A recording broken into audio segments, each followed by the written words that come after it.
நாம் இன்றைய வகுப்பில் 1889 ஆண்டு பிப்ரவரி 11 நாள் ஜப்பானில் அமலுக்கு வந்த அரசியலமைப்பு, அதற்கான அரசியலமைப்பு எவ்வாறு வளர்ச்சியுற்றது, அதற்கான சூழ்நிலைகள் மற்றும் ஜப்பானின் அரசியலமைப்பின் சிறப்பு அம்சங்கள் குறித்து இந்த வகுப்பில் நாம் விவாதிக்க உள்ளோம்.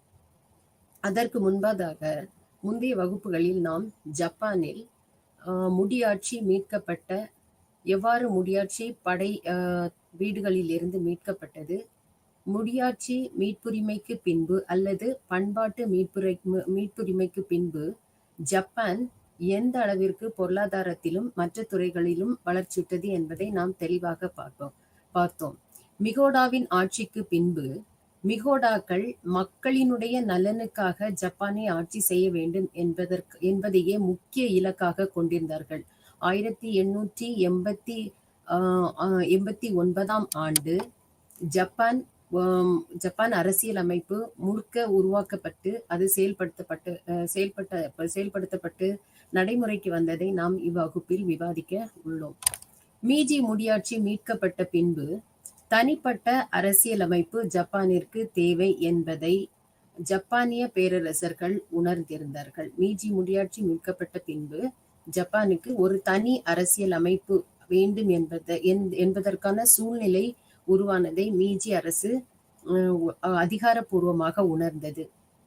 எனவே மீஜி அரசாங்கத்தில் ஜப்பானிய மக்களினுடைய பங்களிப்பு மிகவும் அவசியம் என்பதை ஜப்பானிய அரசு உணர்ந்திருந்தது. அனைவருக்கும் பொதுவான அரசியல் நிலையங்கள் உருவாக்கப்பட வேண்டும் என்பது மீஜி அரசின் முக்கிய இலக்காக இருந்தது. ஜப்பானின் இதன் தொடர்ச்சியாக ஜப்பானில் அரசியலமைப்பு படிப்படியாக வளர்ச்சியுற்றது. அரசியலமைப்பு வளர்ச்சியுற்றதோடு மட்டுமல்லாமல் படிப்படியாக ஜப்பானில் பல கட்சிகள் தோன்றி வளர்ந்தன. மன்னரின் அதிகாரங்கள், குறிப்பாக படை வீடுகளில் இருந்து மன்னர்கள் அதிகாரத்திற்கு வந்த பின்பு, முடியாட்சி மீட்டெடுத்த பின்பும் மன்னருடைய அதிகாரங்கள் பெருகாததால் திட்டவட்டமான ஒரு அரசியலமைப்பு ஜப்பானுக்கு தேவைப்பட்டது. எனவே ஜப்பானிற்கு அரசியலமைப்பு, ஒரு தனிப்பட்ட அரசியலமைப்பு வேண்டுமென்ற தேவை, வேண்டுமென்ற சூழல் உருவாக ஆரம்பித்தது. இதற்காக பல அரசியல் நிபுணர்கள் மற்றும் சட்ட வரை வல்லுநர்கள் கூடிய குழு ஒவ்வொரு கட்டமாக ஜப்பானினுடைய அரசியல் அமைப்பில் பல மாற்றங்களை ஏற்படுத்தியதை நாம் பார்க்க உள்ளோம். இடகாகி தைசுகி என்னும் மன்னர் முடியாட்சி மீட்கப்பட்ட பின்பு ஜப்பானின் அரசியலமைப்பு உருவாக்கப்பட்ட காலத்தில் அவர் மன்னராக தொடர்ந்த போது அவர் இடகாகி தைசுகி அரசியலிலிருந்து விலகி எவ்வாறு ஜப்பானின் அரசியலமைப்பை வளர்ப்பது என்பதில் அதிக ஆர்வம் காட்டலானார். எனவே இடகாகி தைசுகி அரசியலிலிருந்து முழுக்க தன்னை விலக்கி கொண்டு ஜப்பானினுடைய அரசியலமைப்பின் வளர்ச்சிக்கு வித்திட்டார் என்பதில் எந்த ஒரு ஐயப்பாடும் இல்லை. எனவே இவர் ஜப்பானினுடைய அரசியலமைப்பு வளர்ச்சிக்காக 1873 ஒரு பொது அமைப்பை உருவாக்கினார். இந்த பொது அமைப்பின் மூலமாக, இவரால் உருவாக்கப்பட்ட 1873 உருவாக்கப்பட்ட இப்பொது அமைப்பின் மூலமாக ஜப்பானிற்கு ஒரு பிரதிநிதித்துவ அவை வேண்டும் என்பதன் முக்கியத்துவத்தையும் அவர் உணர்த்தினார். இதனால் 1874 ஜப்பானில் ஒரு பிரதிநிதித்துவ அவை உருவாக்கப்பட்டது. இந்த பிரதிநிதித்துவ அவையில் தேர்ந்தெடுக்கப்பட்ட பிரதிநிதிகள் தேர்வாளர்களுக்கு துணையாக இருப்பார்கள். தேர்ந்தெடுக்கப்பட்ட பிரதிநிதிகள் தேர்வாளர்களுக்கு துணையாக இருப்பார்கள் என்று வரையறை செய்யப்பட்டது. இதனை அடுத்து 1874 ரிஷிஷா என்ற அமைப்பினையும் இடகாகி தைசுகி தோற்றுவித்தார். 1874 இடகாகி தைசுகி இவர் ரிஷிஷா என்ற அமைப்பையும் தோற்றுவித்தார். இவ்வமைப்பு ஜப்பானை பொருளாதார தன்னிறைவுடன் கூடிய நாடாக உருவாக்க வேண்டும் என்பதே தலைமை இலக்காக கொண்டிருந்தது. இடகாகி தைசுகி முடியாட்சி மன்னராக இருந்த போதிலும் ஜப்பானினுடைய அரசியல் வளர்ச்சிக்கு மிகவும் பாடுபட்டவர் என்பதில் எந்த ஒரு ஐயப்பாடும் கிடையாது. ஜப்பானில் ஒரு பிரதிநிதித்துவ அவை உருவாக வேண்டும் என்பதற்கான பல முயற்சிகளை மேற்கொண்டவர். அதோடு மட்டுமல்லாமல் 1874 ரிஸ்ஸிஷா என்ற அமைப்பினையும் இவர் ஏற்படுத்தினார். இந்த அமைப்பின் மூலமாக பொருளாதார தன்னிறைவுடன் கூடிய ஜப்பானை உருவாக்க வேண்டும் என்பதை தலைமை இலக்காக இந்த ரிஸ்ஸிஷா அமைப்பு கொண்டிருந்தது. அதனைத் தொடர்ந்து 1868 வெளியிடப்பட்ட ஜப்பானின் மீஜி முடியாட்சி மீட்கப்பட்ட பின்பு 1868 வெளியிடப்பட்ட உறுதிமொழி பத்திரத்தில் தேர்ந்தெடுக்கப்பட்ட அவையொன்றினை வெகு விரைவில் ஏற்படுத்த வேண்டும் என்று மன்னராட்சி வற்புறுத்தியது. இதுக்கு எதிராக பல கட்சிகள், இக்கோட்பாடுகளுக்கு எதிராக பல கட்சிகள், ஜப்பானில் அன்றைக்கு இருந்த பல கட்சிகள் கடும் எதிர்ப்பு தெரிவித்த போதிலும் 1870 வெளியிடப்பட்ட முதல் ஜப்பானிய செய்தித்தாள் ஜப்பானின் அரசியலில் கண்டிப்பாக மாற்றங்கள் கொண்டு வர வேண்டும் என்ற கருத்துக்களை மக்களிடையே பரப்பியது. இது மக்களிடையே கடும் வரவேற்பை பெற்றது. இதன் தொடர்ச்சியாக பத்திரிகைகளில் வெளிவந்த செய்திகளின் தொடர்ச்சியாக ஜப்பான் மக்களுக்கு அரசியலமைப்பு பற்றி ஒரு தெளிவான விழிப்புணர்வு கிடைத்தது. எனவே மக்கள் அனைவரையும் ஒன்றிணைக்கும் ஒரு அரசியலமைப்பு உருவாவதற்கான ஒரு முகாந்திரம், ஒரு சூழல் உருவான நிலையை நாம் இங்கு பார்க்கின்றோம். இதனை அடுத்தே ஒசாகா மாநாடு என்ற மாநாடு கூட்டப்பட்டது. இந்த ஒசாகா மாநாடு 1875 கூட்டப்பட்டது. மக்களிடையே மேற்குறிப்பிட்ட சூழ்நிலை காரணமாக மக்களிடையே ஏற்பட்ட விழிப்புணர்வு மக்களை ஆழ்ந்து சிந்திக்க தூண்டியது. இதன் காரணமாக 1875 ஒசாகா என்னும் இடத்தில் ஓர் மாநாட்டினை கூட்டி முடிவெடுக்க வேண்டிய கட்டாய சூழலுக்குள் இடக்காகி தைசுகி தள்ளப்பட்டார். இந்த அமைப்பின் காரணமாக, இந்த ஒசாகா மாநாட்டின் காரணமாக சில தீர்மானங்கள், கீழே குறிப்பிட்டு இருக்கக்கூடிய சில தீர்மானங்கள், பின் குறிப்பிடப்பட்டுள்ள சில தீர்மானங்கள் ஒசாகா மாநாட்டில் முடிவெடுக்கப்பட்டது. அதன்படி முதல் தீர்மானமாக ஜென்ரோ என்ற செனட் மன்றம் உருவாக்கப்பட்டது. வயது முதிர்ந்தோர் மற்றும் அனுபவசாலிகள் நிறைந்த அமைப்பாக இந்த ஜென்ரோ மன்றம் அல்லது செனட் அவை உருவாக்கப்பட்டு, இதில் அரசியல் அமைப்பு அடிப்படையில் அரசினை நடத்தி செல்ல உரிமை பெற்ற தேசிய உறுப்பினர்கள் அங்கம் வகிக்க வேண்டும் என்று வகை செய்யப்பட வேண்டும் என்று முதல் தீர்மானமாக ஒசாகா மாநாட்டின் முதல் தீர்மானமாக நிறைவேற்றப்பட்டது. செனட் அவை அல்லது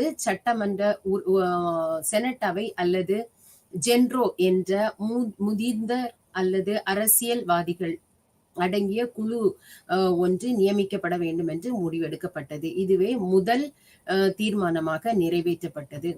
இரண்டாவதாக ஒசாகா மாநாட்டில் நாட்டின் நீதித்துறை சீராகவும் சுதந்திரமாகவும் இயங்க வேண்டும்.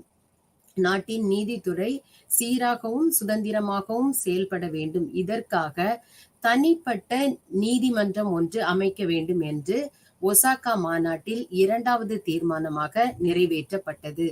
மூன்றாவதாக கூட்டரசு மாநிலங்களின் ஆளுநர்கள் அடங்கிய மாநாடு ஒன்று கூட்டப்பட்டு அதன் வாயிலாக செனட் மன்றம் ஒன்றை தோற்றுவிப்பதற்கான வழிமுறைகளை செயல்படுத்த வேண்டும் என்று 3 முக்கியமான தீர்மானங்கள் நிறைவேற்றப்பட்டது. ஒசாகா மாநாடு 1875 இடக்காகி தைசுகி என்பவரால் ஏற்படுத்தப்பட்டது.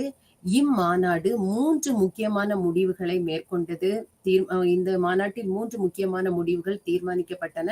அதன்படி முதல் தீர்மானமாக செனட் அல்லது ஜென்ரோ என்ற அமைப்பு உருவாக்கப்பட்டது. இரண்டாவதாக நீதித்துறை சுதந்திரமாகவும் நீதித்துறை எந்த பாகுபாடு இன்றியும் செயல்பட வேண்டும் என்று அதிகாரப்பூர்வமாக அறிவிக்கப்பட்டது. இதற்காக தனிப்பட்ட நீதிமன்றமே அமைக்கப்பட்டது. மூன்றாவது கூட்டரசு மாநிலங்களில் ஆளுநர்கள் அடங்கிய மாநாடு ஒன்று கூட்டப்பட்டு அதன் வாயிலாக செனட் மன்றம் இயங்க வேண்டும் என்று 3 முக்கியமான தீர்மானங்கள் நிறைவேற்றப்பட்டன. எனினும் தீர்மானங்களை பிற கட்சியினர்கள், ஜப்பானில் உருவாகிய பிற கட்சியினர்கள் ஏற்றுக்கொள்ளாத காரணத்தினால் இத்தீர்மானங்களை செயல்படுத்த முடியாத ஒரு சூழல் இடக்காகி தைசுகிக்கு ஏற்பட்டது. எனினும் இடக்காகி தைசுகி இத்தீர்மானங்களை நிறைவேற்றுவதற்கான பல முயற்சிகளை கையாண்டார் என்பதில் எந்த ஒரு ஐயப்பாடும் இல்லை. இதனைத் தொடர்ந்து இடக்காகி தைசுகி 1878 ஆண்டு செப்டம்பரில் ஐஹோ குஷாக் என்னும் ஒரு கழகத்தை நிறுவினார். இதனைத் தொடர்ந்து ஒசாகா மாநாட்டிற்கு பின்பு 1878 செப்டம்பர் மாதத்தில் ஐஹோ குஷாக் என்ற கழகம் ஒன்றை நிறுவினார். இக்கழகத்தை தொடர்ந்து பல கழகங்கள் ஜப்பானில் உருவாகின. இக்கழகங்கள் அனைத்தும் அரசியல் அமைப்பின் அடிப்படையிலே எழுந்த கழகங்கள் ஆகும். பல இக்கழகங்களை தொடர்ந்து ஜப்பானில் பல அரசியல் கட்சிகள் தோன்ற ஆரம்பித்தன. அவ்வாறு என்னென்ன அரசியல் கட்சிகள் முக்கியமாக ஜப்பானில் தோன்றியது என்பதை பார்ப்போம். பிரான்சின் விடுதலை கோட்பாடுகள் அடங்கிய ஜியூட்டோ என்ற தாராள கட்சி உருவாக்கப்பட்டது. பிரான்சின் விடுதலை கொள்கைகளை கொண்ட விடுதலை கோட்பாட்டினை கொண்ட பிரான்ஸ் நாட்டின் விடுதலை கோட்பாட்டினை கொண்ட தாராள கட்சி அல்லது ஜியோட்டோ என்ற தாராள கட்சி முதல் கட்சியாக ஜப்பானில் உருவாக்கப்பட்டது. இதனைத் தொடர்ந்து அடுத்த கட்சியாக ரிக்கன் ஹெய் ஷிண்டே என்ற தாராள பழமையாளர் கட்சியானது தோற்றுவிக்கப்பட்டது. ரிக்கன் ஹெய் ஷிண்டே என்ற தாராள பழமையாளர் கட்சியானது உருவாக்கப்பட்டது. இந்த தாராள பழமையாளர் கட்சி பழமைவாதத்தையும் அரசியலையும் மக்களிடையே முன்னெடுத்து செல்ல வேண்டும் என்பதே இக்கட்சியினுடைய நோக்காக இருந்தது. ரிக்கன் ஹெய் ஷிண்டே முதலாவதாக தோற்றுவிக்கப்பட்ட கட்சி ஜியோடோ. இந்த கட்சி தாராள கட்சியாக உருவாக்கிட்டு அதனைத் தொடர்ந்து ரிக்கன் ஹெய் ஷிண்டே என்ற மற்றொரு கட்சியும் ஜப்பானில் உருவாகியது. இதனை அடுத்து ரிக்கன் ஹெய் டெய்செய்டோ என்ற மற்றொரு கட்சி. இக்கட்சி முடியாட்சி கட்சி, மன்னராட்சியுடன் கூடிய பாராளுமன்ற ஆட்சி. இக்கட்சி எதை வலியுறுத்தியது என்று பார்த்தால் மன்னராட்சியுடன் கூடிய பாராளுமன்ற ஆட்சி, அதாவது கட்டுப்படுத்தப்பட்ட முடியாட்சி என்ற கோட்பாடுகள் அடங்கிய கட்சியாக ரிக்கன் ஹெய் டெய்செய்டோ என்ற கட்சி உருவாக்கப்பட்டது. இவ்வாறு படிப்படியாக ஜப்பானில் பல கட்சிகள் தோன்றியன. அதனைத் தொடர்ந்து இக்கட்சிகள் தோன்றினாலும் அரசியலில் முழு அதிகாரமும் செல்வாக்கும் ஜப்பானிய பேரரசரிடமே இருந்தது என்பதில் எந்த ஒரு ஐயப்பாடும் இல்லை. இதனைத் தொடர்ந்து 1887 கோதே என்பவர் மக்கள் உரிமை இயக்கம், பீப்புள்ஸ் ரைட் மூமெண்ட், மக்கள் உரிமை இயக்கம் என்ற மற்றொரு இயக்கத்தையும் ஏற்படுத்தினார். இவ்வாறு ஜப்பானில் பல கட்சிகள் தோன்றி வளர ஆரம்பித்தன. இச்சூழலில்தான் பல கட்சிகள் தோன்றினாலும் மன்னரினுடைய அதிகாரங்களை கட்டுப்படுத்துவதற்கான, மன்னருடைய அதிகாரங்களை சரிப்படுத்துவதற்கான எந்த ஒரு அமைப்பும் இல்லாமல் இருந்த ஒரு காலகட்டத்தை நாம் பார்க்கின்றோம். இச்சூழலில் தான் மன்னரினுடைய மறுமொழி பிரகடனம் வெளியிடப்படுகிறது. கட்சிகள் வளர்ச்சியுற்ற போதும் அரசினால் எவ்விதமான முடிவையும் எடுக்க இயலவில்லை. பல கட்சிகள் ஜப்பானில் தோன்றிய போதும் ஜப்பானுடைய பேரரசினால் எந்த விதமான முடிவையும் எடுக்க முடியவில்லை. எனவே 1881 பேரரசர் மறுமொழி ஒன்றினை வெளியிட்டார். எனவே ஜப்பானினுடைய பேரரசர் 1881 மறுமொழி ஒன்றினை வெளியிட்டார். இம்மறுமொழியின் இம்மறுமொழி 3 முக்கிய கோட்பாடுகளை உள்ளடக்கியதாக காணப்பட்டது. முதல் கோட்பாடாக 23 ஜப்பானின் முன்னுரிமை மீட்கப்பட்டு 23வது ஆண்டில் நடவடிக்கைகளை தீர்மானத்தின் பொருட்டு பாராளுமன்றம் ஒன்று உருவாக்கப்பட வேண்டும் என்று அறிவிக்கப்பட்டது. ஜப்பானின் முடியாட்சி மீட்கப்பட்டு 23வது ஆண்டில் ஜப்பானில் பாராளுமன்றம் ஒன்று அமைக்கப்பட வேண்டும் என்று உறுதிமொழி செய்யப்பட்டது. இரண்டாவதாக மன்னருக்கு இருக்கக்கூடிய அதிகார வரம்பினை ஒட்டிய பாராளுமன்றத்தினை ஏற்படுத்துவதற்கான கருத்துக்கள் அவ்வப்போது அறிவிக்கப்பட வேண்டும். மன்னருக்கு என்னென்ன அதிகாரங்கள் இருக்கிறதோ அந்த அதிகாரங்களை கட்டுப்படுத்துவதற்காக ஒரு பாராளுமன்ற அமைப்பு கட்டாயம் வேண்டும் என்ற மறுமொழியும் பிரகடனம் செய்யப்பட்டது. இம்மறுமொழி மூலம் மக்கள் பிரிவினரின் கருத்துக்கள் தள்ளி வைக்கப்பட்ட போதும் அரசியல் கட்சிகள் கிளர்ச்சியில் ஈடுபட்டன. ஜப்பானினுடைய பேரரசருடைய கருத்துக்கள் மட்டுமே எடுக்கப்பட்டதே தவிர மக்களுடைய கருத்துக்கள் இங்கு ஏற்கப்படவில்லை. எனவே ஜப்பானின் அரசியல் கட்சிகள் இக்கோட்பாட்டை நிராகரிக்க, இக்கோட்பாட்டை எதிர்த்து கிளர்ச்சியில் ஈடுபடலானார்கள். அரசு 1882 செய்தித்தாள்கள் மூலமாக அரசினை கேலி செய்து என்னென்ன கொள்கைகள் வெளியில் வருகிறதோ அத்தனையும் தடை செய்வதற்கான தடை சட்டத்தை பிறப்பியது. அதோடு மட்டுமல்லாமல் 1882 அரசினை கேலி செய்தோ சித்தரித்தோ தேவையில்லாத கருத்துக்கள் வெளியில் வருவதை தடை செய்வதற்கான சட்டத்தை பிறப்பித்தது. அதோடு மட்டுமல்லாமல் 1883 வெளியிடப்பட்ட மற்றொரு ஆணை மூலமாக அரசியல் கட்சிகள், ஜப்பானில் இதுவரைக்கும் உருவாகியிருந்த அரசியல் கட்சிகள் தடை செய்யப்பட்டன. எனவே மக்கள் இப்பிரகடனங்கள் மக்களின் மனவெழுச்சிற்கு எதிராக தம்முடைய கொள்கைகளை திணிப்பதாக கருதியது. இப்படிப்பட்ட சூழ்நிலையில் ஜப்பானினுடைய பேரரசு மக்களுக்கு எதிராக தங்களுடைய கோட்பாடுகளை, அதிகாரங்களை செயல்படுத்துவது இயலாத காரியம் என்பதை நன்கு புரிந்து கொண்டது. எதிர்மறையான செயல்முறைகளுடன் இணக்கமான கருத்துக்களை செயல்படுத்த முனைந்தது ஜப்பானினுடைய பேரரசு. கண்டிப்பாக மக்களுக்கு எதிராக எந்த கோட்பாடுகள் கொண்டு வரப்பட்டாலும் அதற்கு கடுமையான எதிர்ப்புகள் வரும் என்பதை ஜப்பானினுடைய பேரரசு உணர்ந்து கொண்டமையால் மக்களுக்கு இணங்க, மக்களுக்கு சாதகமான அதிகாரங்களையும் மக்களுக்கு சாதகமான சூழ்நிலையையும் ஏற்படுத்துவதற்கான அரசியல் அமைப்பினை ஏற்படுத்தும் முனைப்போடு ஜப்பானினுடைய பேரரசு முன்வந்தது. ஜப்பானுக்கு கட்டுப்பாடான அரசியலமைப்பு தேவை என்பதை நன்கு புரிந்து கொண்டது. ஜப்பானினுடைய அரசியல் அமைப்புக்கு கட்டுப்பாடான அரசியலமைப்பு தேவை என்பதை நன்கு புரிந்து கொண்டது. இத்தகைய சூழலில்தான் இட்டோஹிரோ பூமி என்பவருடைய தலைமையில் ஒரு தூதுக்குழுவை அயல் நாட்டுக்கு அனுப்பியது ஜப்பானினுடைய பேரரசு. மக்கள் மனதில் நம்பிக்கையூட்டி அவர்களது கருத்துக்களின் அடிப்படையில் இத்தூதுக்குழு மக்களினுடைய அடிப்படையில் தேர்ந்தெடுக்கப்பட்ட தூதுக்குழுவை கவுண்ட் இட்டோஹிரா பூமி என்பவர் இத்தூதுக்குழுவினுடைய தலைவராக செயல்பட்டார். இந்தியாவினுடைய அரசியலமைப்பு சட்டத்தை உருவாக்குவதற்கு எப்படி டாக்டர் அம்பேத்கர் வரைவு குழுவினுடைய தலைவராக இருந்தாரோ அதை போன்று ஜப்பானினுடைய அரசியல் அமைப்பை சரியாக நிர்ணயிப்பதற்காக இட்டோஹிரோ பூமி என்பவர் நிர்வகிக்கப்பட்டார்.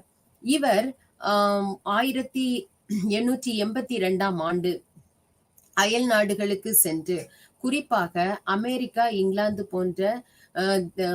போன்ற மிகச்சிறந்த நாடுகளுக்கு பயணம் செய்து அங்கு உள்ள அரசியல் சூழ்நிலைகள், அங்குள்ள அரசியல் அமைப்பின் சிறப்பியல்புகள், பாராளுமன்றத்தினுடைய செயல்பாடுகள் இவற்றையெல்லாம் கற்று தேர்ந்து வருவதற்காக இட்டாஹிரா பூமி என்பவருடைய தலைமையில் ஒரு தூதுக்குழு அயல் நாடுக்கு பிரயாணமாக 1882 அனுப்பி வைக்கப்பட்டது.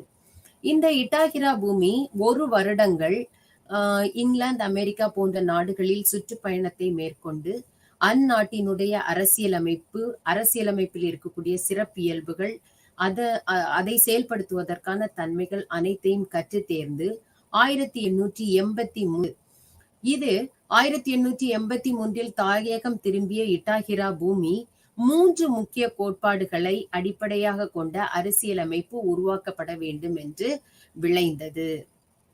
தாயகம் திரும்பிய இட்டாஹிரா பூமி என்ற தூதுக்குழு 3 முக்கியமான கோட்பாடுகளை உடைய அரசியலமைப்பு ஜப்பானுக்கு அவசியம் என்பதை உணர்ந்து அதன் அடிப்படையில் அரசியலமைப்பு உருவாக்கப்பட வேண்டும் என்று வற்புறுத்தியது. அதன்படி முதலாவது கோட்பாடாக மன்னரின் அதிகாரங்கள், அவருடைய செல்வாக்குக்கு மதிப்பு ஆகியவற்றுடன் இறைமையானது மக்களுக்கு வழங்கப்பட வேண்டும் என்று வற்புறுத்தியது. முதல் இட்டாஹிரா பூமியினுடைய அரசியல் கோட்பாட்டின் முதல் கூற்றாக மன்னரினுடைய அதிகாரங்களுக்கும் அவருடைய செல்வாக்கிற்கும் மதிப்பு தருதல், அதோடு மட்டுமல்லாமல் மக்களுடைய இறையாண்மையை போற்ற வேண்டும் என்பது முதல் கோட்பாடாக இருந்தது. இரண்டாவதாக இட்டாஹிரா பூமி குழு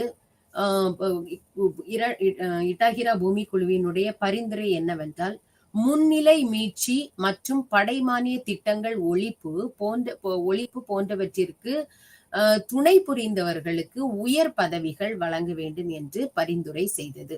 முன்னிலை மீட்சி, ஜப்பானில் பேரரசினுடைய பண்டுரிமை மீட்சி அல்லது முன்னுரிமை மீட்சிக்கும் படைமானிய திட்டங்களை ஒழிப்பதற்கு யார் பங்காற்றினார்களோ அவர்களுக்கு உயர் பதவிகள் வழங்க வேண்டும் என்று பரிந்துரை செய்தது. மூன்றாவதாக, தேர்ந்தெடுக்கப்பட்ட உறுப்பினர்கள் அடங்கிய பூமி குழு ஜப்பானுடைய பேரரசர்களிடம் 3 கோரிக்கைகளை முன்வைத்தது. இதனால் இட்டாஹிரா பூமி கருத்துக்கள் அடிப்படையாக கொண்ட முன்னேற்பாடாக சில மாற்றங்கள் ஜப்பானில் உருவாக்கப்பட்டன. ஜப்பானில் இதற்கு அரசியலமைப்பு 1889 பிப்ரவரி 11 வெளிவருவதற்கு முன்பே சில அரசியலமைப்பின் சிறப்பு தன்மை வாய்ந்த செயல்பாடுகள் இட்டாஹிரா பூமியினுடைய கோட்பாடுகளின் அடிப்படையில் செயல்படுத்தப்பட்டது என்பதில் எந்தவித மாற்று கருத்தும் இல்லை. இதன்படி 1884 பீர்கள் ஹவுஸ் ஆஃப் பீர்கள் அமைப்பு என்ற ஒரு அமைப்பு உருவாக்கப்பட்டது. இவ்வமைப்பில் செல்வந்தர்கள், உயர்தர அரசியல் அதிகாரிகள் இடம்பெற்றிருந்தார்கள். இவர் இட்டாஹிரா பூமியினுடைய பரிந்துரைப்படி ஒரு குழு அமைக்கப்பட்டது. அக்குழு பீர் அமைப்பு என்று அழைக்கப்பட்டது. இக்குழுவில் செல்வந்தர்கள் மற்றும் உயர்தர அரசியல் அதிகாரிகள் இடம்பெற்றிருந்தனர்.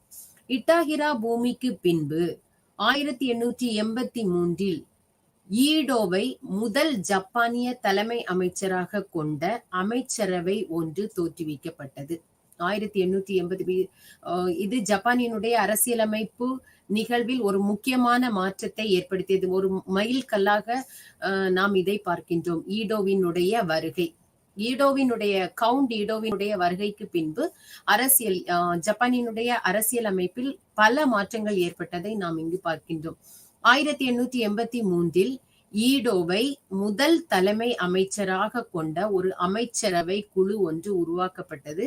இந்த அமைச்சரவை எதை போன்று இருந்தது என்று பார்ப்போமேயானால், ஜெர்மனிய நாட்டினுடைய அமைச்சரவை எப்படி இருந்ததோ, கேபினட் அமைச்சரவை என்பது கேபினட் எப்படி இருந்ததோ, ஜெர்மானிய முன்மாதிரியான கேபினட் ஜப்பானில் உருவாக்கப்பட்டது.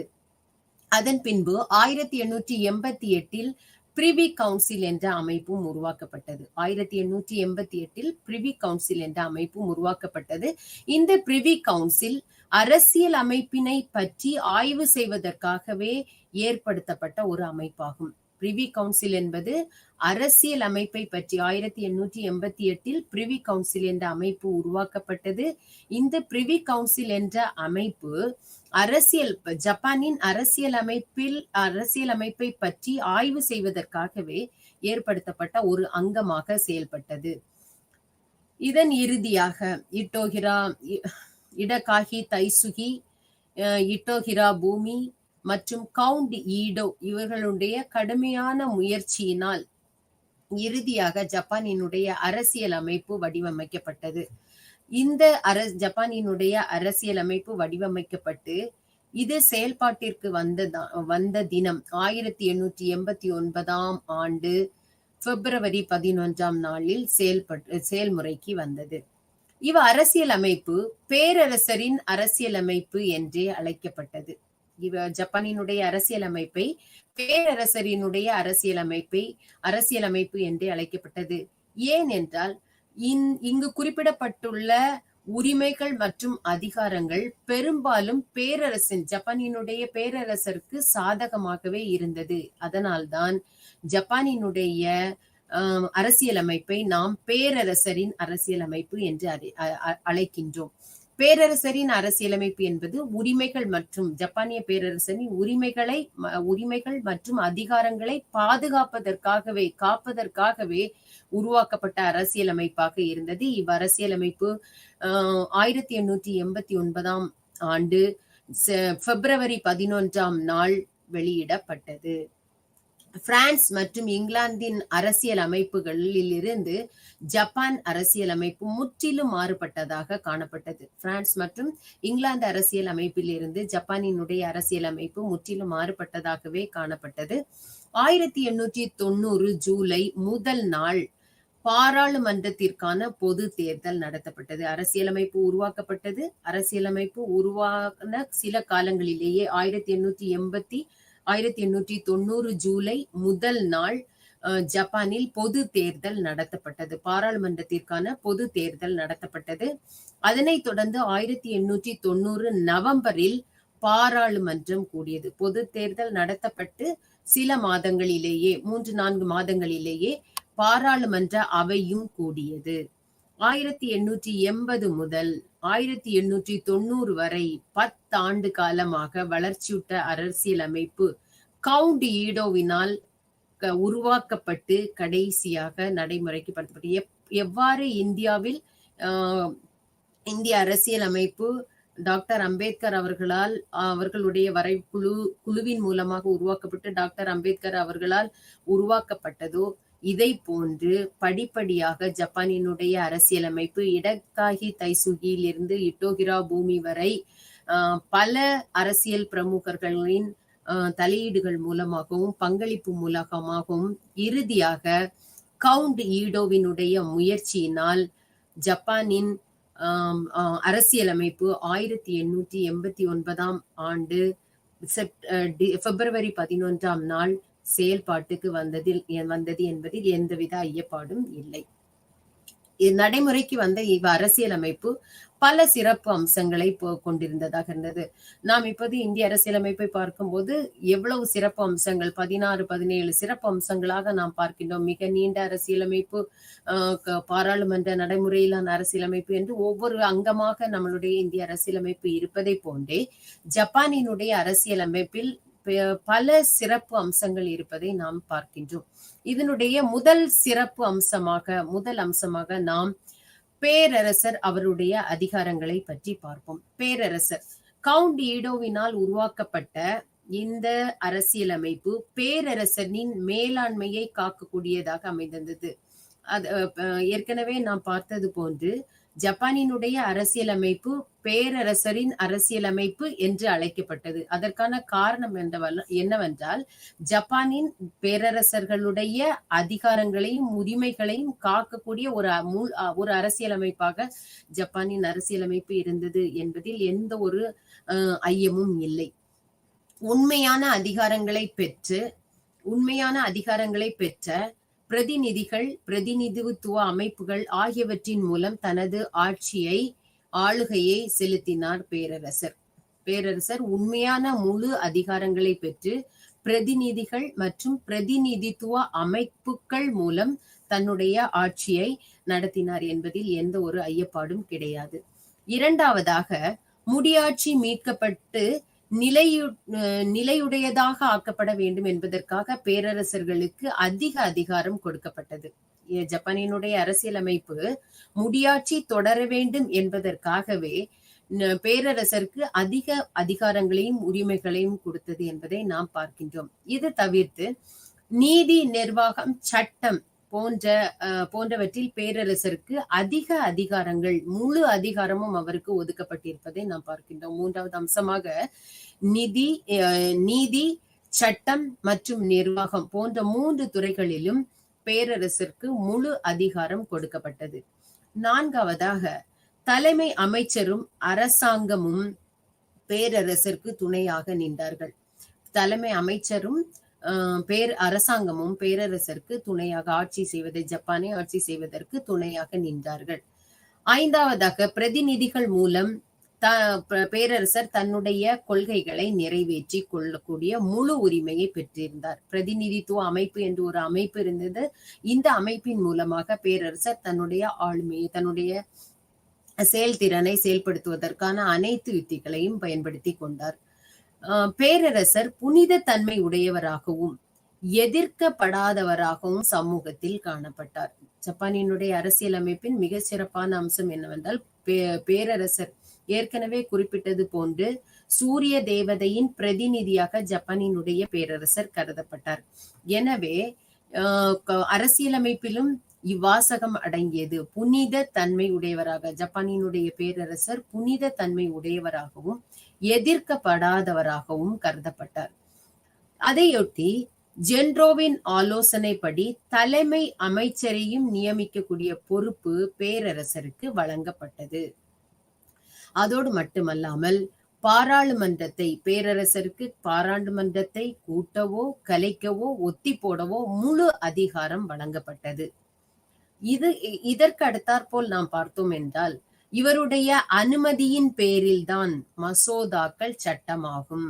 எப்படி இந்திய அரசியலமைப்பில் குடியரசுத் தலைவருடைய ஒப்புதல் பெற்று சட்டமாகிறதோ, இதை போன்றுதான் ஜப்பானில் இரு அவைகளிலும் பெரும்பான்மை பெற்றாலும் பேரரசரினுடைய அனுமதி என்பது மிக அவசியமான ஒரு மசோதா சட்டமாக வேண்டும் என்றால் ஜப்பானினுடைய பேரரசருடைய ஒப்புதல் அவசியம் தேவையானதாக இருந்தது. இதையடுத்து டயட் கூடாத காலகட்டங்களில், டயட் என்றால் ஜப்பானினுடைய பேரரசு, இதை அடுத்த ஸ்லைடில் நாம் பார்ப்போம். டயட் கூடாத நேரங்களில் பேரரசர் தாமே முன்வந்து சட்டங்களை இயற்றக்கூடிய உரிமையினை பெற்றார்.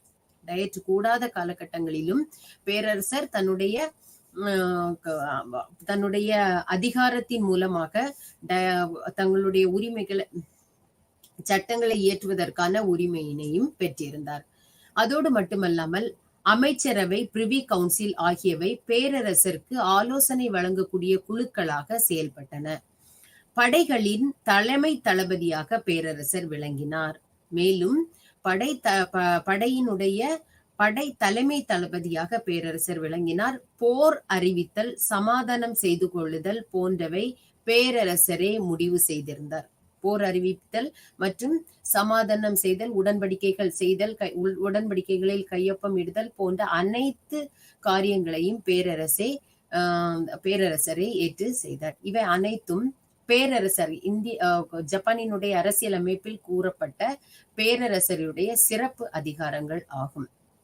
முதலில் பேரரசர். இரண்டாவதாக இந்த ஜப்பானினுடைய அரசியலமைப்பின் மிக முக்கியமான அங்கமாக காணப்பட்டது டயட் அல்லது ஜப்பானினுடைய பாராளுமன்றம். இந்தியாவில் நாம் நாடாளுமன்றம் அல்லது பாராளுமன்றம் என்று அழைக்கின்றோம். இதை போன்று அமெரிக்காவில் பாராளுமன்றத்தை காங்கிரஸ் என்று அழைக்கின்றோம். அதை போன்றே ஜப்பானினுடைய பாராளுமன்றத்தை நாம் டயட் என்று அழைக்கின்றோம். இந்த டயட் 1889 இருந்து ஜப்பானினுடைய பாராளுமன்றத்தை நாம் டயட் என்று அழைக்கின்றோம். டயட் அல்லது பேரரசு சட்டம். இந்த டயட் என்பது ஆண்டிற்கு ஒரு முறையாவது கூட்டப்பட வேண்டும் என்பது விதி செய்யப்பட்டிருந்தது. இந்த ஜப்பானினுடைய அரசியலமைப்பின் படி டயட் ஆண்டிற்கு ஒரு முறையாவது கூட்டப்பட வேண்டும். இரண்டாவதாக, அரசியலமைப்பில் குறிப்பிடாத சட்டங்களை இயற்றவும் டயட்டுக்கு உரிமை வழங்கப்பட்டது. அரசியலமைப்பு உரிமை டயட்டுக்கு கொடுக்கப்பட்டிருந்தது. மூன்றாவதாக, தேசிய வரவு செலவு திட்டங்களை போடக்கூடிய பட்டியல் பாராளுமன்றத்தில் தான் இயற்றப்பட்டது. வரவு செலவுக்கான அனைத்து பட்டியலும் டயட்டில் தான் தாக்கல் செய்யப்பட்டது.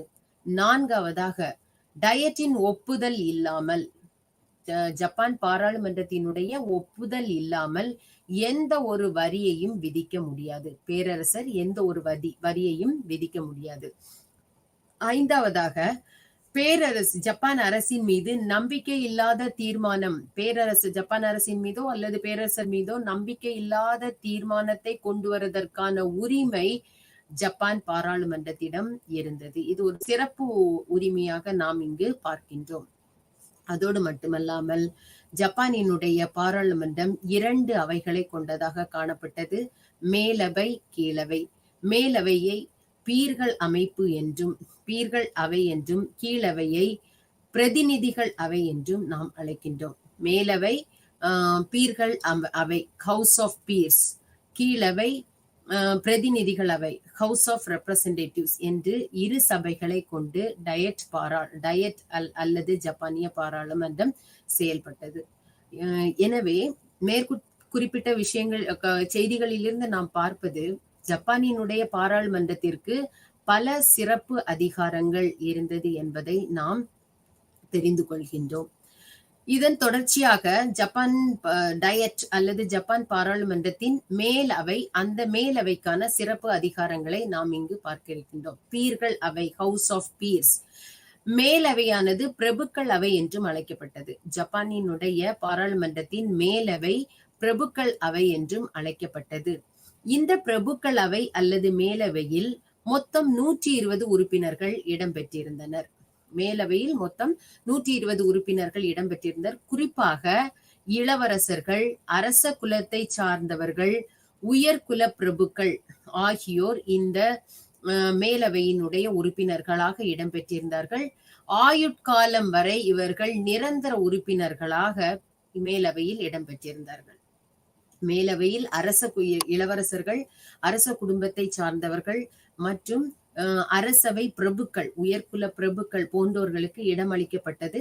இவர்கள் தங்களுடைய ஆயுள் காலம் வரை மேலவையினுடைய உறுப்பினர்களாக இருந்தார்கள். இவர்களை தவிர விஸ்காண்டுகள் மற்றும் பாரன்கள் போன்றோர் மேலவையில் உறுப்பினர்களாக இடம்பெற்றிருந்தார்கள். இவர்கள் 7 ஆண்டுகள் தாங்கள் விஸ்காண்டுகள், பாரன்கள் தாங்கள் மேலவையினுடைய உறுப்பினர்களாக இடம்பெற்றிருந்தனர்.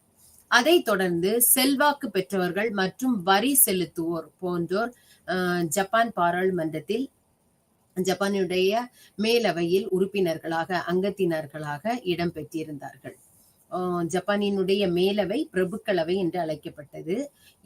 இந்த மேலவைக்கு பல சிறப்பு அதிகாரங்களும் இருந்ததை நாம் பார்க்கின்றோம். அடுத்ததாக ஜப்பானினுடைய கீழவை அல்லது பிரதிநிதிகள் அவை. ஜப்பானினுடைய கீழவை அல்லது பிரதிநிதிகள் அவை. கீழவையானது 363 உறுப்பினர்களை உள்ளடக்கியதாக காணப்பட்டது. இந்த பிரதிநிதிகள் அவைக்கான தேர்தல் எவ்வாறு நடத்தப்பட்டது என்றால், சொத்துரிமை அடிப்படையில் நேரடி தேர்தல் மூலம் தேர்ந்தெடுக்கப்பட்ட பிரதிநிதிகள் அமைப்பில் இடம்பெற்றிருந்தார்கள். பிரதிநிதிகள் அவை ஜப்பானினுடைய கீழவை பிரதிநிதிகள் அவை என்று அழைக்கப்படுகிறது. இந்த அவையில் மொத்தம் 363 உறுப்பினர்கள் இடம்பெற்றிருந்தார்கள். இந்த உறுப்பினர்கள் எவ்வாறு தேர்ந்தெடுக்கப்படுகிறார்கள் என்றால், அவர்களுடைய சொத்துரிமையின் அடிப்படையில் நேரடி தேர்தல் மூலம் அவர்கள் தேர்ந்தெடுக்கப்பட்டனர். குறிப்பாக பிரதிநிதிகள் அவையில் பண சட்ட வரைவுகள் தீர்மானிக்கப்பட்டன. பணச்சட்ட வரைவுகள் கீழவையில் மட்டுமே நிறைவேற்றப்பட்டன. கீழவை மூலமாக மட்டுமே கொண்டு வரப்பட்டது பணச்சட்ட மசோதாக்கள். சட்ட வரைவு சட்டமாக ஒரு சட்ட வரைவு சட்டமாக வேண்டுமென்றால் பிரதிநிதிகள் அவையில் பெரும்பான்மையினருடைய வாக்கு மிகவும் அவசியமாக இருந்தது. அவ்வாறு இருந்தால் மட்டுமே ஒரு சட்ட வரைவு அல்லது மசோதாவை சட்டமாக மாற்ற முடியும். இரு அவைகளின் ஒப்புதலை, மேலவை கீழவை இரு அவைகளின் ஒப்புதலை பெற்ற பின்பு பேரரசருடைய ஒப்புதல் மிகவும் இன்றியமையாத ஒன்றாக இருந்தது. பேரரசர் சட்ட மசோதாவை ஏற்கவோ நிராகரிக்கவோ பேரரசுக்கு சிறப்பு உரிமை இருந்தது. இரு அவைகளின் ஒப்புதலை பெற்று ஒரு சட்ட வரைவு சட்டமாக வேண்டுமென்றால் பேரரசரின் ஒப்புதல் அவசியம். எனவே பேரரசர் சட்ட வரைவை ஏற்றுக்கொள்வதும் ஏற்றுக்கொள்ளாததும் அவருடைய தனிப்பட்ட சிறப்பு அம்சமாக இந்த அரசியலமைப்பில் நாம் பார்க்கின்றோம். பேரரசர் விருப்பப்படவில்லை என்றால் சட்ட வரைவு அல்லது சட்ட மசோதா தள்ளி வைக்கவும் சிறப்பு அதிகாரம் பேரரசருக்கு கொடுக்கப்பட்டிருந்தது. இவ்வாறு ஜப்பானினுடைய பாராளுமன்றத்தில் இரு அவைகள், மேலவையானது பீர்கள் அவை என்றும் கீழவையானது பிரதிநிதிகள் அவை என்றும் 2 அவையாக பிரிக்கப்பட்டிருந்ததை நாம் பார்த்தோம். இதனை தொடர்ந்து அடுத்து ஒரு ஜப்பான் அரசியலமைப்பின் மிக ஒரு சிறப்பான அம்சமாக அமைச்சரவையை பார்க்கின்றோம். கேபினட் அல்லது அமைச்சரவை பார்க்கின்றோம். ஆட்சித்துறையை நடத்தி செல்வதற்கு சிறப்பான அமைச்சரவை ஒன்று தலைமை அமைச்சரின் கீழ் செயல்பட்டு வந்தது. இந்த தலைமை அமைச்சரை, இந்த கேபினட் அமைச்சரவையின் தலைமை அமைச்சரை யார் தேர்ந்தெடுக்கிறார்கள் என்று பார்த்தால், ஜென்ரோ என்ற மூத்தோர் அவையின் அறிவுறுத்தலில் அவர்களுடைய பரிந்துரையின்படிதான் இந்த தலைமை அமைச்சர் நியமனம் செய்யப்படுத்திய இந்த தலைமை அமைச்சரினுடைய பெயர் பரிந்துரை செய்யப்பட்டு அவர் பேரரசரின் மூலமாக நியமனம் செய்யப்படுகின்றார். அமைச்சரவை என்பது ஒரு மிக முக்கியமான அங்கமாக ஜப்பானினுடைய அரசியலமைப்பில் நாம் பார்க்கின்றோம். இந்த அமைச்சகத்தில் தலைமை அமைச்சர் ஒருவர் உள்ளார். இந்த தலைமை அமைச்சரை ஜென்ரோ அல்லது மூத்தோர் அவை அவருடைய பெயரை பரிந்துரை செய்கிறது. அவரை அவருடைய ஜென்ரோ மூத்தோர் அவையினுடைய பரிந்துரைப்படி பேரரசர் அவரை நியமனம் செய்கின்றார். தலைமை அமைச்சரை பேரரசரை நியமனம் செய்கின்றார். தலைமை அமைச்சரினுடைய ஆலோசனைப்படி பிற அமைச்சர்கள், அமைச்சரவையின் பிற அமைச்சர்கள் நியமனம் செய்யப்படுகிறார்கள். இவ்வாறு அனைத்து சிறப்பு அதிகாரங்களையும் பெற்ற ஒரு அமைப்பாக நாம் அமைச்சரவையை பார்க்கின்றோம். அடுத்ததாக மூத்தோர் அவை. இது ஜப்பான் அரசியல் அமைப்பின் ஒரு சிறப்பு இயல்பாக நாம் சிறப்பு கூறாக அல்லது சிறப்பு இயல்பாக நாம் பார்க்கக்கூடிய விஷயம் மூத்தோர் அவை அல்லது ஜென்ரோ. இந்த ஜப்பானின் அரசியலமைப்பின்படி ஜென்ரோ என்ற மூத்த அவை செயல்பட்டது. இந்த ஜென்ரோவில் வயது முதிர்ந்த அனுபவம் பெற்ற மூத்த அரசியல்வாதிகள் அங்கம் வகித்தனர். இந்த ஜென்ரோ அமைப்பில் வயது முதிர்ந்த அனுபவசாலிகள், அரசியல் அனுபவம் பெற்ற மூத்த அறிஞர்கள் இங்கு அங்கத்தினர்களாக இடம்பெற்றிருந்தனர். இவர்களின் ஆலோசனையின் பேரில்தான் பேரரசர் பெரும்பாலும் இயங்கினார். முழுக்க பேரரசருக்கு ஆலோசனை வழங்கக்கூடிய ஒரு அமைப்பாக செயல்பட்டதை நாம் பார்க்கின்றோம். இந்த மூத்தோர் அவை முழுக்க பேரரசருக்கு ஆலோசனை வழங்கக்கூடிய ஒரு அமைப்பாக செயல்பட்டது. ஜென்ரோவின் ஆலோசனை படியே தலைமை அமைச்சர், ஏற்கனவே நாம் பார்த்தது போன்று அமைச்சரவை இந்த கேபினட் குழுவின் தலைவராக தலைமை அமைச்சர் இருப்பார். இந்த தலைமை அமைச்சர் யார் என்பதை தீர்மானிப்பதே ஜென்ரோவினுடைய கையில் இருந்தது. அவருடைய பரிந்துரை, ஜென்ரோ அமைப்பினுடைய பரிந்துரையின் பெயரில் தான் பேரரசர் தலைமை அமைச்சரை நியமனம் செய்கின்றார். முக்கியமாக நாம் பார்ப்போமே என்றால் இந்த ஜென்ரோ அமைப்பு அல்லது இந்த மூத்தோர் அமைப்பு என்பது ஜப்பானினுடைய பேரரசருக்கு ஆலோசனை வழங்கக்கூடிய ஒரு அமைப்பாகவே திகழ்ந்தது என்பதில் எந்த ஒரு ஐயப்பாடும் இல்லை. இதைத் தொடர்ந்து மற்றொரு சிறப்பு அம்சமாக நாம் பிரிவி கவுன்சிலை பார்க்கின்றோம். மற்றொரு சிறப்பு அம்சமாக பிரிவி கவுன்சில் உள்ளது. இந்த பிரிவி கவுன்சிலில் ஒரு தலைவர், ஒரு துணை தலைவர் அல்லது உப தலைவர் மற்றும் 24 உறுப்பினர்களை கொண்டது ஒரு பிரிவி கவுன்சில். பிரிவி கவுன்சில் என்ற அமைப்பு அரசியலமைப்பின் ஜப்பானினுடைய அரசியலமைப்பில் ஒரு மிகச் சிறப்பான அம்சமாக நாம் பார்க்கின்றோம். இந்த பிரிவி கவுன்சிலில் ஒரு தலைவர், உப தலைவர் அல்லது துணை தலைவர் மற்றும் 24 உறுப்பினர்கள் அடங்கிய ஒரு குழுவாக காணப்பட்டது. இந்த பிரிவி கவுன்சிலினுடைய தலைமையான பணி என்னவென்றால் அரசியல் அமைப்பில் இருக்கக்கூடிய சிக்கல்களை ஆராய்வதே பிரிவி கவுன்சிலினுடைய மிக முக்கியமான இலக்காக இருந்தது. அரசியல் அமைப்பில் என்னென்ன சிக்கல்கள் உருவாகுதோ அந்த சிக்கல்களை தீர்த்து வைப்பது பிரிவி கவுன்சிலினுடைய முக்கியமான செயல்பாடாக நாம் பார்க்கின்றோம். அரசியல் அமைப்பின் திருத்தங்கள் வேண்டுமாயின் பிரிவி கவுன்சிலினுடைய ஒப்புதல் மிகவும் அவசியம்.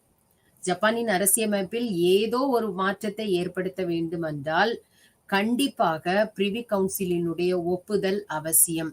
பிரிவி கவுன்சிலுடைய ஒப்புதல் இருந்தால் மட்டுமே ஜப்பான் அரசியல் அமைப்பில் சீர்திருத்தங்கள் அல்லது மாற்றங்களை நாம் ஏற்படுத்த முடியும். அடுத்ததாக அரசியல் அமைப்பிற்கு துணையாக இருக்கக்கூடிய அனைத்து சட்டங்களையும் ஆணைகளையும் இது மற்றொரு சிறப்பு இயல்பாக நாம் பார்க்கின்றோம். அதோடு மட்டுமல்லாமல் சர்வதேச ஒப்பந்தங்கள், இராணுவ ஆட்சி பிரகடனம் உடன்படிக்கைகளை செயல்படுத்துவதற்கான ஒப்புதல் போன்றவை பிரிவி கவுன்சில் மூலம்தான் செயல்படுத்தப்பட வேண்டும். அனைத்து ஒப்பந்தங்களும் பிரிவி கவுன்சிலே கையெழுத்திடுகின்றது. எனவே இந்த பிரிவி கவுன்சில் ஒரு வலிமை மிக்க அமைப்பாக ஜப்பான் அரசியலமைப்பில் இடம்பெற்றிருக்கிறது என்பதில் எந்த ஒரு ஐயப்பாடும் இல்லை. அதன் தொடர்ச்சியாக மக்களுக்கு உரிமைகள் பிரிவி கவுன்சில் பார்த்தோம். இதனை தொடர்ந்து மக்களுக்கான உரிமைகள், மக்களுக்கு என்னென்ன உரிமைகள் வழங்கப்பட வேண்டும் என்பது ஜப்பானினுடைய அரசியலமைப்பில் மிக தெளிவாக குறிப்பிடப்பட்டுள்ளது. உரிமைகள் அரசியல் அமைப்பில் தீர்க்கமாக ஜப்பானினுடைய மக்களுக்கு என்னென்ன உரிமைகள் உள்ளன, என்னென்ன கடமைகள் உள்ளன என்பது ஜப்பான் அரசியல் அமைப்பில் மிக தெளிவாக சித்தரிக்கப்பட்டுள்ளது, தீர்க்கமாக வரையறுக்கப்பட்டிருந்தது. குறிப்பாக மக்களுக்கு சமய உரிமை, பேச்சுரிமை, எழுத்துரிமை, கூட்டம் கூடுவதற்கான உரிமை போன்று பல உரிமைகளை வழங்கியது. இந்த உரிமைகளை மக்கள் எவ்வாறு பயன்படுத்த வேண்டும் என்றால், யாருக்கும் எந்த ஒரு தனி நபரையும் பாதிக்காத வண்ணம் இவர்களுக்கு அவர்களுடைய குடி உரிமைகளை பயன்படுத்துவதற்கான, அவர்களுடைய சுதந்திர உரிமைகளை பயன்படுத்துவதற்கான அதிகாரம், முழு அதிகாரமும் வழங்கப்பட்டது. மக்கள் தீர்மானித்தால் என்ன வேண்டுமானால் ஜப்பானினுடைய அரசியலமைப்பில் எந்த மாற்றத்தையும் கொண்டு வரலாம். அந்த அளவுக்கு தனிப்பட்ட உரிமைகள் மக்களுக்கு வழங்கப்பட்டிருந்தது.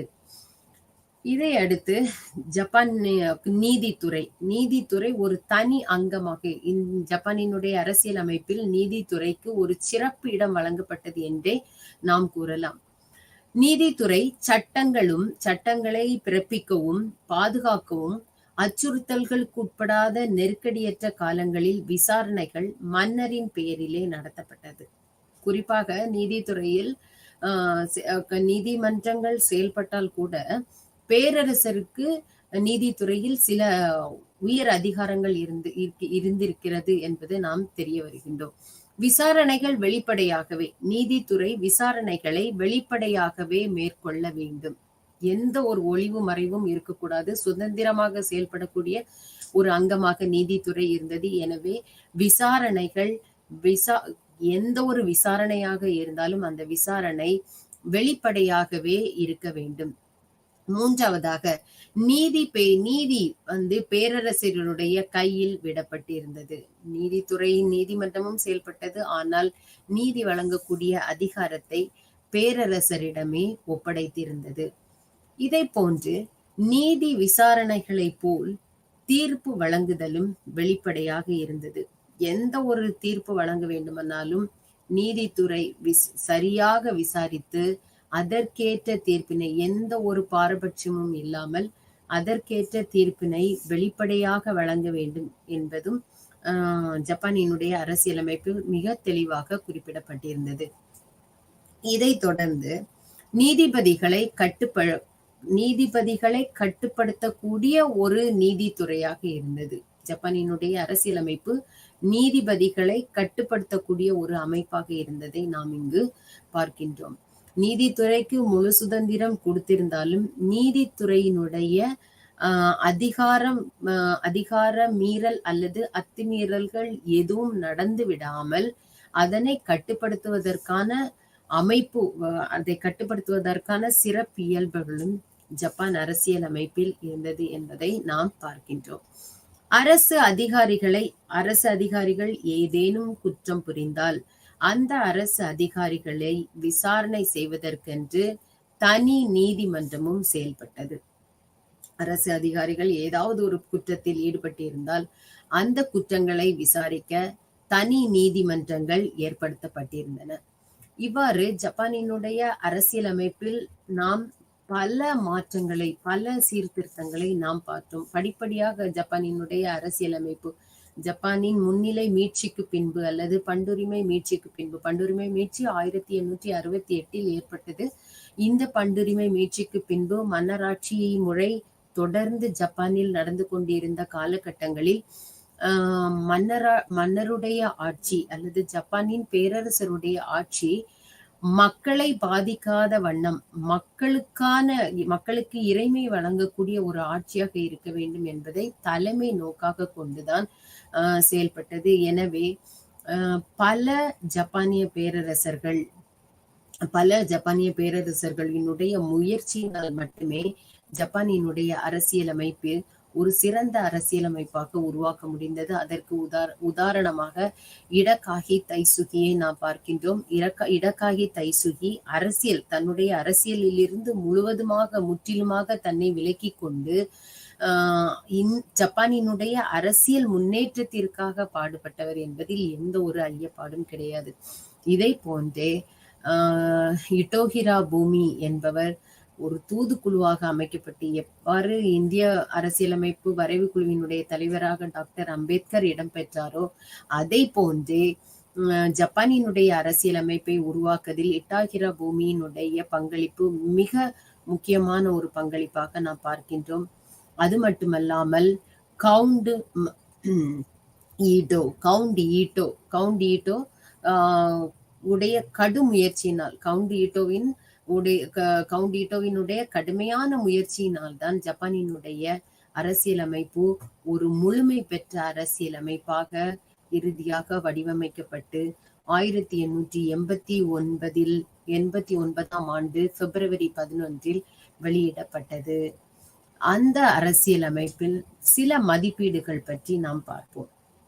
ஜப்பானிய அரசியலமைப்பின் முன்னுரையுடன் பகுக்கப்பட்டிருந்தது. எல்லா அரசியலமைப்புக்குமே ஒரு முன்னுரை என்பது ஒரு மிக முக்கியமான விஷயமாக இருக்கும். நாம் இந்திய அரசியலமைப்பை கொண்டோமேயானால் இந்திய அரசியலமைப்பு முன்னுரையில் இந்தியா ஒரு சமய சார்பற்ற குடியாட்சி நாடாக நாம் பார்க்கின்றோம். இதை போன்றே ஜப்பானினுடைய அரசியலமைப்பிலும் ஒரு தெளிவான முகவுரை அல்லது முன்னுரை பகுக்கப்பட்டிருந்தது. அதோடு மட்டுமல்லாமல் அதிகாரங்கள் யாருக்கு என்னென்ன அதிகாரங்கள் வழங்கப்பட்டுள்ளது என்பதை பகுதியாக பிரித்து தெளிவாக மக்களுக்கு எடுத்துரைக்கப்பட்டிருந்தது. அதிகாரங்கள் ஜப்பான் அரசியலமைப்பின் அதிகாரம் 1 முதல் 27 வரை பேரரசரினுடைய சிறப்பு அம்சங்கள், பேரரசருக்கு என்னென்ன உரிமைகள், என்னென்ன அதிகாரங்கள் உள்ளன என்று ஜப்பானின் அரசியலமைப்பில் அதிகாரம் 1 முதல் 27 வரை தெளிவாக குறிப்பிடப்பட்டுள்ளது. அதிகாரம் 28 முதல் 32 வரை மக்களுக்கு என்னென்ன அதிகாரங்கள், மக்களுக்கு என்னென்ன உரிமைகள், மக்களுக்கு என்னென்ன கடமைகள் உள்ளன என்பதை தெளிவாக குறிப்பிட்டுள்ளது. இதனைத் தொடர்ந்து அதிகாரம் 33 முதல் 54 வரை ஜப்பான் பாராளுமன்றம் அல்லது டயட்டுக்கு என்னென்ன அதிகாரங்கள், இந்த டயட்டுக்கு என்னென்ன அதிகாரங்கள் இருக்கின்றன, இந்த டயட் அவை எப்படி செயல்படுத்த வேண்டும், இந்த டயட்டில் எத்தனை அவைகள் உள்ளன. நாம் ஏற்கனவே பார்த்தது போன்று ஜப்பானின் பாராளுமன்றத்திற்கு 2 அவை, மேலவை கீழவை. மேலவை பீர்கள் அவை என்றும் கீழவை பிரதிநிதிகள் அவை என்றும் அழைக்கப்பட்டது. இதில் எத்தனை உறுப்பினர்கள் இருக்க வேண்டும், இந்த உறுப்பினர்கள் எவ்வாறு தேர்ந்தெடுக்கப்பட வேண்டும் என்ற அனைத்து விஷயங்களும், அனைத்து செய்திகளும் இந்த அதிகாரம் 33 முதல் 54 வரை தெளிவாக குறிப்பிடப்பட்டுள்ளது. ஜப்பான் அரசியலமைப்பில் ஜப்பான் அரசியலமைப்பின் அதிகாரம் 1 முதல் 27 வரை பேரரசரை பற்றியும், அதிகாரம் 28 முதல் 32 வரை மக்களுக்கு என்னென்ன உரிமைகள் கடமைகள் இருக்கிறது என்பதை பற்றியும், அதிகாரம் 33 முதல் 54 வரை ஜப்பான் பாராளுமன்றம் அல்லது டயட்டிற்கு என்னென்ன அதிகாரங்கள் இருக்கின்றது என்பதை குறிப்பிட்டுள்ளது. இதனைத் தொடர்ந்து அதிகாரம் 55 மற்றும் 56 ஜப்பான் அரசியலமைப்பின் அமைச்சரவைக்கு என்னென்ன, அமைச்சரவை என்பது என்ன, இந்த அமைச்சரவையினுடைய சிறப்பு அம்சங்கள் என்ன, பிரிவி கவுன்சில் என்றால் என்ன, இந்த பிரிவி கவுன்சிலினுடைய சிறப்பு அம்சங்கள் என்ன என்பது ஜப்பான் அரசியலமைப்பின் அதிகாரம் 56 மற்றும் 55 மற்றும் 56 தெளிவாக குறிப்பிடப்பட்டுள்ளது. இதை போன்று இதற்கு அடுத்ததாக 57 முதல் 59 வரை நீதித்துறை பற்றி தெளிவாக ஜப்பான் அரசியலமைப்பில் நீதித்துறைக்கு என்னென்ன அதிகாரங்கள், நீதித்துறை எவ்வாறு செயல்பட வேண்டும் என்பது பற்றி தெளிவான கருத்துக்கள் குறிப்பிடப்பட்டுள்ளது. நீதி பற்றிய விவரங்கள் 62 முதல் 72ஆம் அதிகாரத்தில் தெளிவாக விளக்கப்பட்டிருப்பதை நாம் பார்க்கின்றோம். இதைத் தொடர்ந்து அரசியலமைப்பின் விதி 73 முதல் 76 வரை அமைச்சரவை கேபினட் என்ற ஒன்று அமைப்பு கண்டிப்பாக இருக்க வேண்டும். அந்த அமைப்பு தவிர பிரிவி கவுன்சில் என்ற ஒன்றும் செயல்படுத்தப்பட வேண்டும் என்று குறிப்பிடப்பட்டுள்ளது.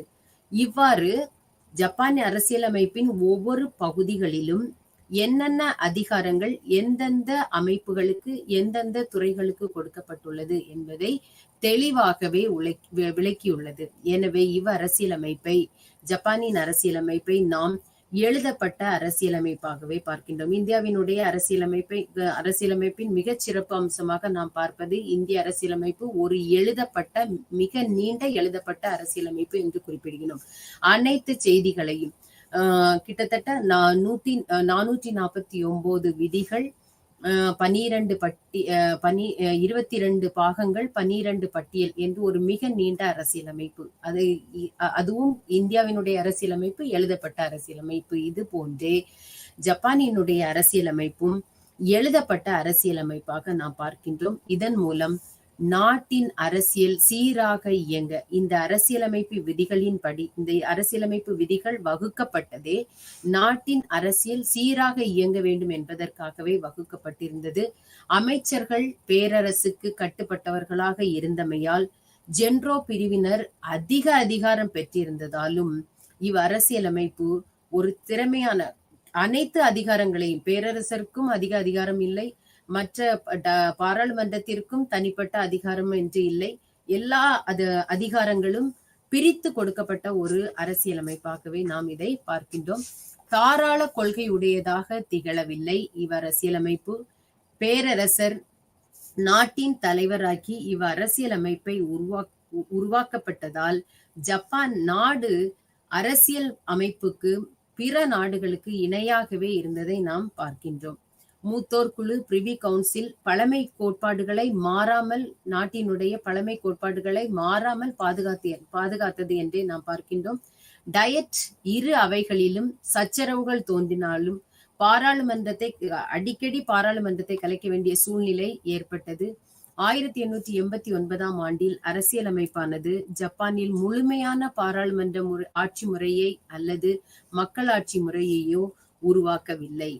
கவுண்ட் ஈடோவினுடைய முயற்சி, இடகாகி தைசுகியில் தொடங்கி இட்டாகிரா பூமி, அதை தொடர்ந்து கவுண்ட் ஈடோ இவரின் மூலமாக உருவாக்கப்பட்ட இந்த அரசியலமைப்பு ஜப்பானின் அரசியலில் ஈடுபடுவதற்கு ஒரு வாய்ப்பு வழங்கப்பட்டது என்பதை நாம் மறுப்பதற்கு இல்லை.